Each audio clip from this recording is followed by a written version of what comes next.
بسم اللہ الرحمن الرحیم۔ السلام علیکم ورحمۃ اللہ وبرکاتہ۔ آپ سب کیسی ہیں؟ میں امید کرتی ہوں کہ آپ سب خیر عافیت سے ہوں گی۔ اللہ پاک سے دعا ہے کہ اللہ پاک ہم سب کو خیر عافیت والی زندگی عطا فرمائے، آمین ثم آمین۔ تو اس نیک دعا کے ساتھ کرتے ہیں اپنا آج کا سبق شروع کرنے سے پہلے میری آپ سب لوگوں سے گزارش ہے کہ جنہوں نے ابھی تک ہمارے چینل کو سبسکرائب نہیں کیا ہوا، ہمارے چینل کو سبسکرائب کر دیں اور بیل کو آل پر سلیکٹ کر دیں تاکہ ہماری ہر آنے والی ویڈیو کا نوٹیفیکیشن آپ لوگوں تک بآسانی پہنچ سکے۔ جزاک اللہ خیر۔ تو چلیں جی چلتے ہیں، سبق شروع کرتے ہیں۔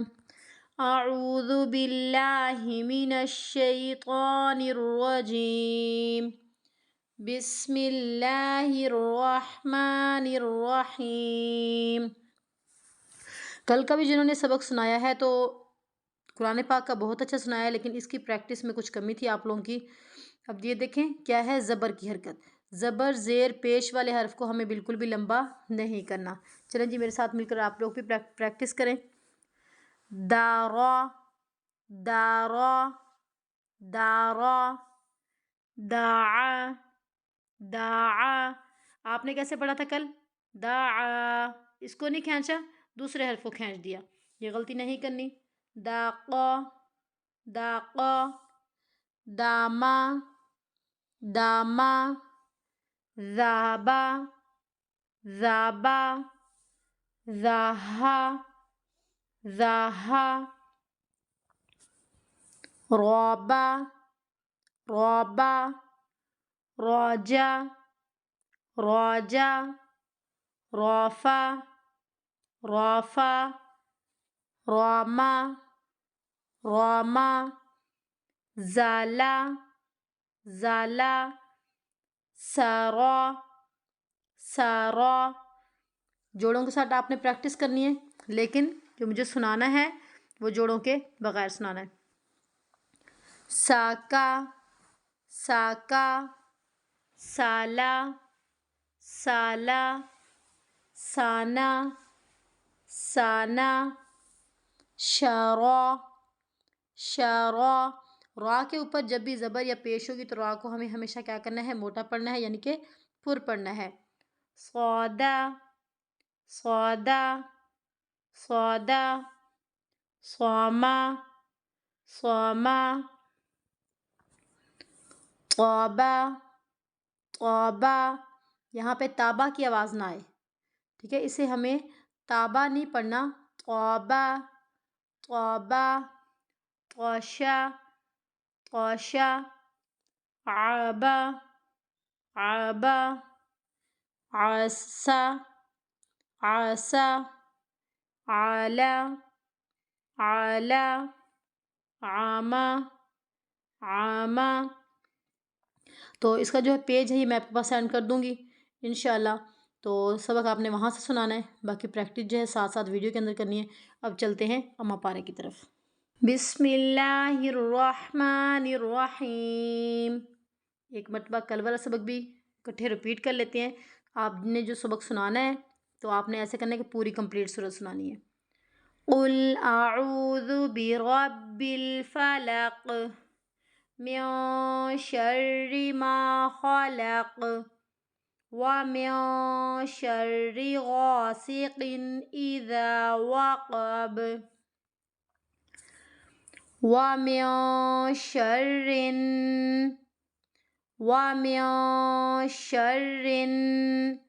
ومن نہیں پڑھنا اسے، یہاں پہ کیا ہو رہا ہے؟ اخفا ہو رہا ہے۔ اخفا کیا ہے؟ نون ساکن یا تنوین کے بعد جب بھی اگلا حرف حروف اخفا میں سے آ جائے تو ہمیں کیا کرنا ہے؟ ہمیشہ اخفا کرنا ہے، نون کی آواز کو چھپانا ہے۔ تو ہم نے اس کو من نہیں پڑھنا۔ وَمِن شَرٍ، شَرٍ۔ ہم اکثر یہاں پہ غلطی کرتی ہیں، ایک وَمِن شَرِّل، یا شَرِّل پڑھ دیتی ہیں یا پھر شَرِّ پڑھ دیتی ہیں۔ تو غور سے دیکھیں، را کو ہمیں نون کے ساتھ ملاتے یہاں پر غنہ کرنا ہے۔ وَمِن شَرِّ النَّفَّاثَاتِ۔ فا کو اور سا کو ہمیں کھینچنا ہے کیونکہ دونوں کے اوپر کھڑی زبر کی حرکت ہے۔ تا متحرک ہے، تا کو بالکل بھی نہیں کھینچنا، لمبا نہیں کرنا۔ وَمِن شَرِّ النَّفَّاثَاتِ فِي الْعُقَدِ، فِي الْعُقَدِ۔ وَمِن شَرِّ النَّفَّاثَاتِ فِي الْعُقَدِ وَمِن شَرِّ را کو نہیں کھینچنا، را کیا ہے؟ متحرک ہے۔ وَمِن شَرِّ حَاسِدٍ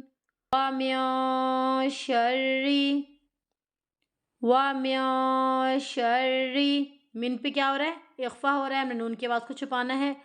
وَمِن شَرِّ حَاسِدٍ إِذَا